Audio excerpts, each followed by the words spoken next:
so let's go to this. This is kind of breaking. And kind of weird. I'm still unpacking this. I'm sure we all are. But let's go to this. And this kind of ties into what we were talking about, because this has to deal with somebody who works on the water, sort of. Arrested Coast Guard officer allegedly planned attack on a scale rarely seen. This is from the Nice Polite Republicans over at NPR. So this story is pretty breaking. This is from 10:30 Eastern last night. Right? Today's the... All right, I had to make sure today was the 21st. 49-year-old Coast Guard lieutenant charged with stockpiling weapons and drugs is described as a domestic terrorist who is planning to murder innocent civilians on a scale rarely seen in this country, according to documents filed in the U.S. District Court in Maryland on Tuesday. Federal prosecutors say Christopher Paul Hansen, a self-described white nationalist living in Silver Spring, Maryland, was amassing firearms. He's been doing this since 2017 and was cultivating plans to launch a widespread attack on prominent Democratic lawmakers, including House Speaker Nancy Pelosi and several high-profile television anchors from MSNBC and CNN. So here's the document. Court documents indicate Hassan expounds extremist and white supremacist views for years, aspiring to establish a white homeland, and say he is a domestic terrorist bent on committing acts dangerous to human life that are intended to affect government conduct. I am dreaming of a way to kill every last person on earth, Hassan wrote in a draft email dated June 2nd, 2017 that was uncovered by investigators, according to court records. Throughout the email, addressed to friends, acquaintances more likely, he contemplates the most effective methods to cause complete destruction by unleashing a biological attack on the public, followed by contamination of food supplies. Okay, so why didn't anybody who he sent this to, I mean, apparently they were friends or at the very least acquaintances, did nobody think this guy's a member of the Coast Guard? He has an authoritative position. We got to do something about this. We got to report this. Like, why didn't... Like, nobody thought that. You know what I mean? Like why... All right, so that's my first question. How did nobody think to tell someone about this?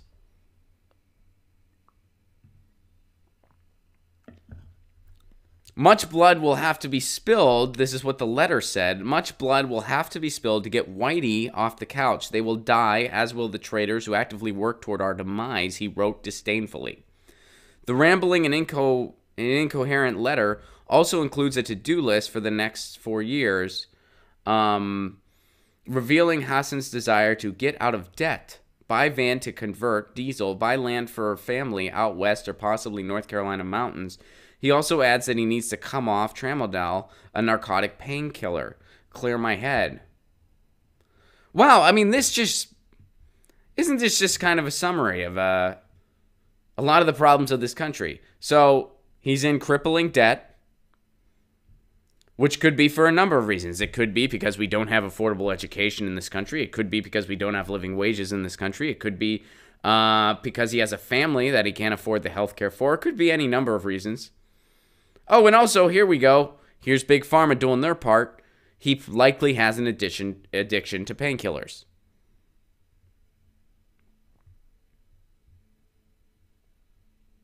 Not that that excuses having his horrific views. It doesn't.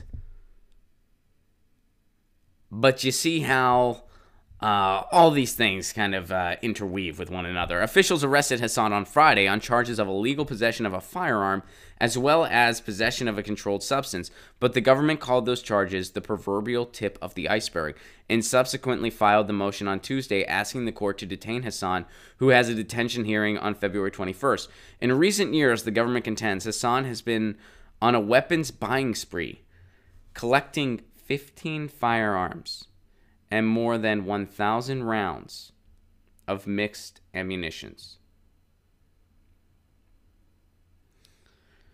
So during the raid, officials also discovered Hassan's computer containing a spreadsheet that reportedly is a hit list of possible targets, high-ranking current and former Democratic politicians, activists, political organizations, and media personalities. In addition to Pelosi, Hassan was allegedly considering some type of violent assault on Senate Minority Leader Chuck Schumer, Elizabeth Warren, Kamala Harris, Kristen Gillibrand, and Richard Blumenthal, along with Alexandria Ocasio-Cortez, Maxine Waters, and former House member Beto O'Rourke. The spreadsheet list also included MSNBC hosts Chris Hayes and Joe Scarborough, as well as Don Lemon and Van Jones from CNN. The court filings paint a picture of an angry and drugged man who has been seeking answers in neo-fascist and neo-Nazi literature for decades, and who is desperate for making a lasting impression on this world. And he was a Coast Guard officer. He was a Coast Guard officer.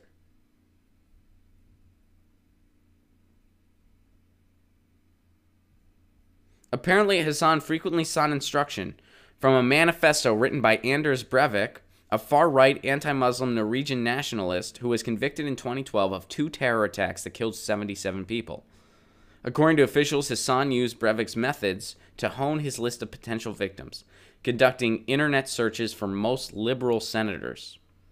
Where do most senators live in D.C.? And are Supreme Court justices protected? Hassan's drug use also appears to stem from directions in Breivik's manifesto, taking narcotics in order to increase his ability to conduct attacks. How does taking pain? I mean, doesn't that also kind of make you aloof? And I mean, I've taken painkillers under prescription before, and I'll be totally honest with you guys. I've taken them for fun before, long time ago. And it never made me more alert. It did quite the opposite. Anyway,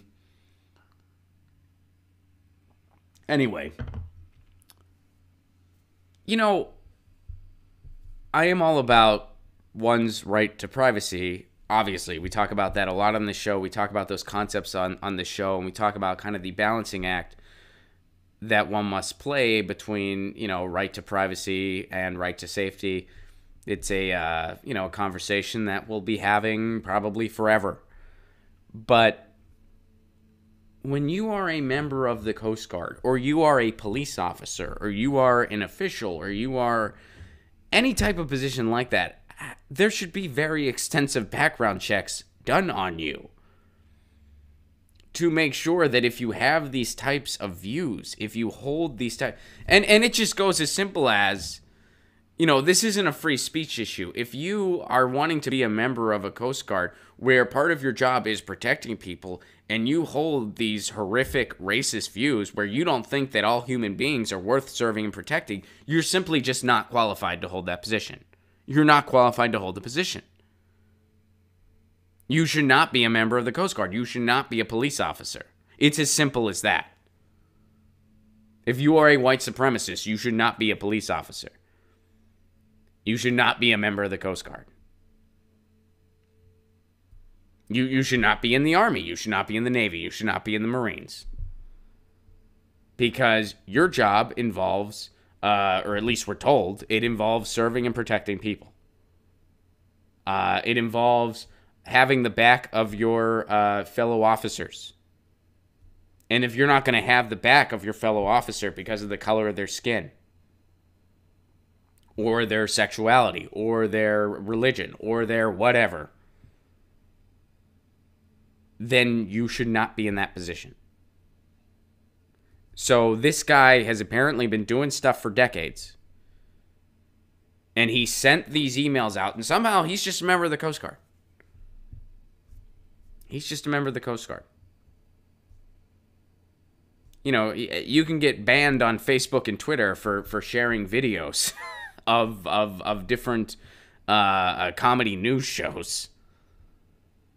But meanwhile, this guy, an open white supremacist who has at least revealed himself via email, operating for decades, no problem, until finally people figured out he was planning some big attack. So it looks like finally at the 11th hour, they caught this guy before he carried out something big.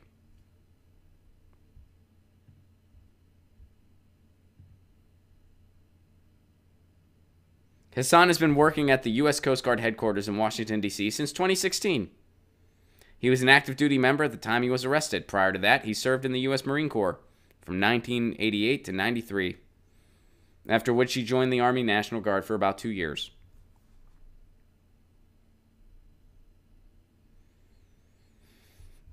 Man, that's something.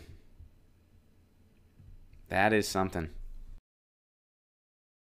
Get your news on with Ron. Don't you want to know what's going on? We're getting our news on today. Get your news on with Ron. Don't you want to know what's going on? We're getting our news on today. Yeah, yeah, yeah. You can tweet me an article at Ron Placone. We'll go through it together and make it our own. Get your news on with Ron. Don't you want to know